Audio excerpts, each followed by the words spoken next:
إلى بني لحيان منه زر فقال لينبعث من كل رجلين أحدهما والأجر بينهما. ابو سعید الخدری رضی الله تعالی عنہ فرمای رسول الله علیه السلام د قبیله خزیه د یو شاخ بنو لحیان چورته وای د دې مقابله ته جهاد د پاره یو لشکر روان کړ. رسول الله علیه السلام حکم ورته وکړو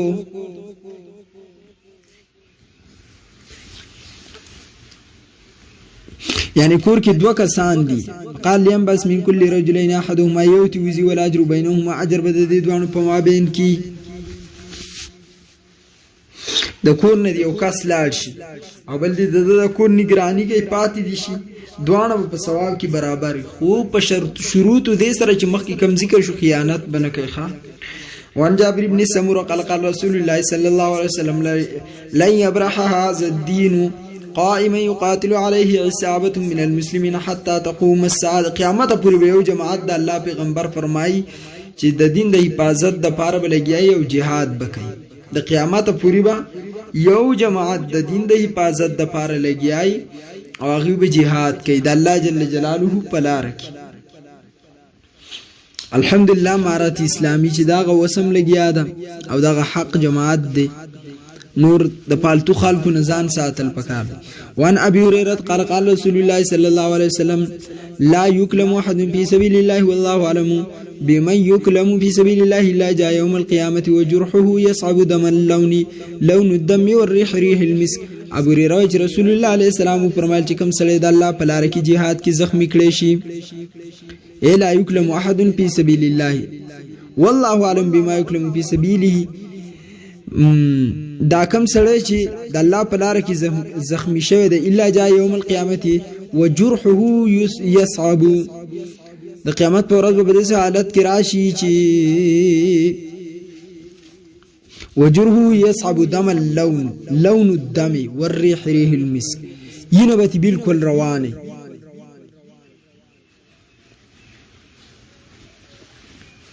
او دا ینه به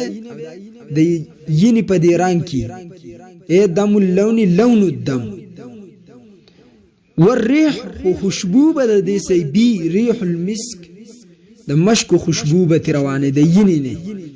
وانا انس قال رسول الله صلى الله عليه وسلم نو دا د پروتوکول دی دا ته وګوره چې په خپل ینه کې به دار رواني په دې پروتوکول کې خلک به ټول پیژني په ورځ د قیامت. وان الله جل جلاله دې مون په دې لار کې قبول کړي وینم دې توي کی. وانا انس قال رسول الله صلى الله عليه وسلم ما من احد يدخل الجنه يحب ان يرجع الى الدنيا وله ما في الارض من شيء الا الشهيد يتمنى ان يرجع الى الدنيا فيقتل 10 مرات لما يرى من الكرامه. يعني کرامت د وجنا تاسو ګوره پر ورځ قیامت جنتیانو ته الله وی چې جنتیان نور سغواړي ابو چې الله ډیر نعمتونه دراکړ نور ست ضرورت نشته. شهید وی الله زه شي غواړم الله ورته سغواړي زما جنت کمې ده پکې دسو. شهید وی نه الله ستاسو جنت کې د هیڅ شي کمې نشته ستاسو جنت دې دې کې د هیڅ شي کمې نشته. خو زمار ارمان او تمنا ده تمنا چې زه دنیا ته لاړ شم کوم ټیم کې چې زه شهید کېدم او تا کم پروتوکول ما ترا کړی واغه پروتوکول بیا ارمان لرم.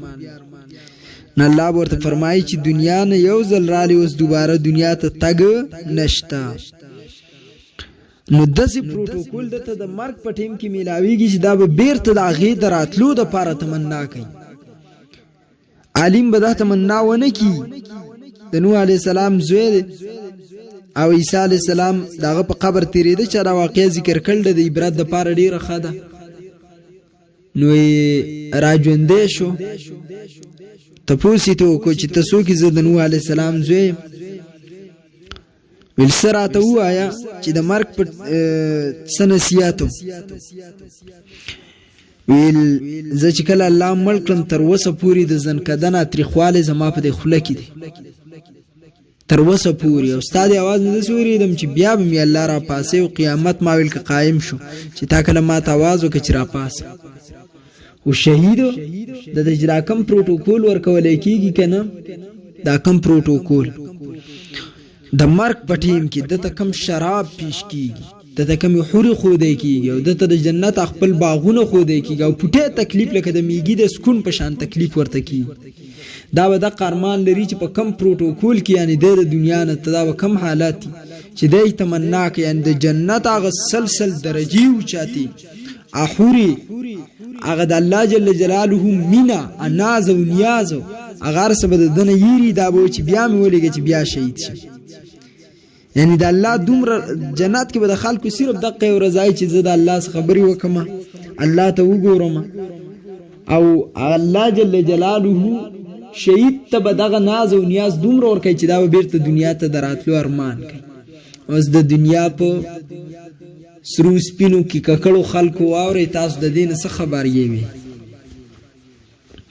دین تاسو څه خبر یې نو دا کرامت دی د کرامت عزت. وعن مسروق قال سألنا عبد الله بن مسعود عن هذه الآية ولا تحسبن الذين قتلوا في سبيل الله أمواتا بل أحياء عند ربهم يرزقون. مسروق وي چې موږ تاسو کې د عبد الله بن مسعود نه مسروق ابن الاجدع نومي عمر رضی الله تعالی عنہ چې کله میلاو شو وسنوم دي د مسروق بن الاجدع ورته وی ک چرت استاد پلار د رسول الله علیه الصلاۃ والسلام په دور کې نو د اجدع نوم به ولا بدل کړي دا خو د شیطان نوم دا کټ کون کې شیطان کټ شوی. دغه مسروق وی تابعی دی چې ما ته پوښتنه کړه عبد الله بن مسعود نه دی آیت مبارکه تاسو ګمان مکوئ دا خلکو په مبارکه چې کم شهیدان شید الله په لار کې بلکې دی ژوند دي الله رزق ورکړي الايه قال إنا قد سألنا عن ذلك رسول الله صلى الله عليه وسلم فقال أرواحهم في أجواف الطير خضر. روحونه د دیو په هغه شنو مرغانو کې واچل شي لها قناديل معلقة بالعرش تسرع من الجنة حيث شاءت ثم تأوي إلى تلك القناديل فاطلع إليهم ربهم إطلاعة فقال هل تشتهون شيئا قال أي شيء تشتهي ونحن نسرع من الجنة حيث شئنا ففعل ذلك بهم 3 مرات فلما رأوا أنهم لن يتركوا من أن يسألوا قالوا يا ربي نريد أن ترد أرواحنا في أجسادنا حتى نقتل في سبيلك مرة أخرى فلما رأى ليس لهم حاجة تركوا. د دینه په دې بار حدیث کې تیر شو په دې کې مراله چې زموږ د جسدونو د روحونو به ته په جسد کې واچو دنیا ته ولېګا چې موږ ستا په لار کې شهیدان شو نور باقی د شهید جسم سالمی د روح سره تعلق ښه او د روح چې د مرغوب په شکل کې د جنت سیر او تفریح کوي لکه زدل تودیما او زما روح تل او په کعبه کې ګرځي او چون کې الته چې په کم هيئت دینو د دنیا د خوب په شان ګورېدا نه دی ښه دنیا خوب جدا دی ولته جدا او باقی د سلور قسم خلق دي چې د دې جسدونه دا محفوظ پراته نبی شهید صدیق ان صحابه کرام حافظ قرآن نو دې دا مطلب نه دی چې ارواحهم په اجوا په طیر د دې د روحونو په مرغانو کې اچېلې شوی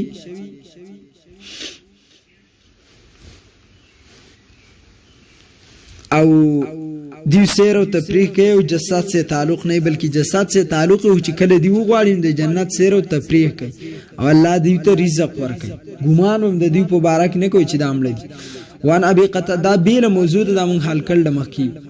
وان ابي قتاده ان رسول الله قام فيهم فذكر لهم ان الجهاد في سبيل الله والايمان بالله افضل الاعمال. جهاد فی سبیل الله او ایمان په الله دا افضل اعمال. فقام رجل يسأل فقال يا رسول الله خبر را کا رأيت خبر را ک ان قتلت فی سبیل الله ايكفر عني خطايا کزه چرته د الله په لار کې شهید شم زما خطاګانی به الله معاف کی. فقال له رسول الله ورته نعم ها ان قتلت في سبيل الله وانت صابر محتسب مقبل غير مدبر. صبر کون کې د الله نه ثواب غوښتون کې مخدي کافر تشاور تنراله جان کې سم قال رسول الله صلى الله عليه وسلم كيف قلت فقال رأيت إن قتلت في سبيل الله يكفر عني خطايا. فقال رسول الله عليه السلام نعم وأنت صابر محتسب مقبل غير مدبر إلا الدين فإن جبريل قال لي ذلك. قرض بتنم آپ کی نور حقیقت دی چې ته صابر محتسب مقبل غیر مدبر او د الله په لار کې لار چې تا ته ګناونه ټول نور معاف کی خو قرض درته نه معاف کیږي ځکه دا د بنده حق دی او د بنده حق الله عزداغ پر نه معکم چې ترسو پوری دی بنده نه معاف کړي. یو سړی د الله نه انکار وکي کفر وکي ان الذين امنوا ثم كفروا ثم امنوا ثم كفروا ثم امنوا ثم كفروا ثم ازدادوا كفرا یعنی ایمان وکي مومن بیا کافر شي بیا ایمان راوړي بیا کافر شي نو د ایمان قبليږي ګورنمنت او حکومت به قبله او سزا به نه ورکړي. خو یو سړی د رسول الله په باره ګستاخی وکړم دا غ زنديق دی چې کدا شل ځلوي چې زما معافي غواړم نو د معافي نه کیږي د ته سزا ورکړي. منسب نبیًا فقتلوه قتل کولې بشي ختمولې بشي ځکه چې رسول الله په دنیا کې نشته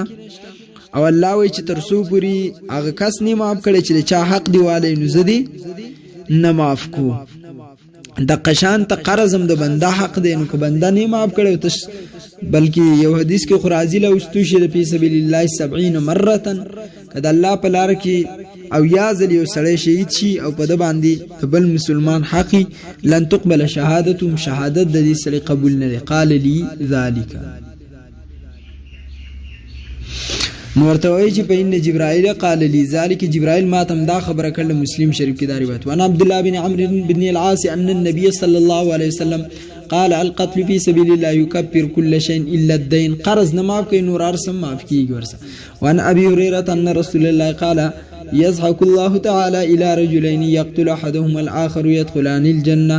يقاتل هذا في سبيل الله فيقتل ثم يتوب الله على القاتل فيستشهد. الله جل جلاله پاغ دو کسانو باندې تعجب کوي. یزهق په معنی د دې چې خوشحاليږي پی راضي د دیونه یو هغه چې د الله په لار کې jihad کوي او شهید شي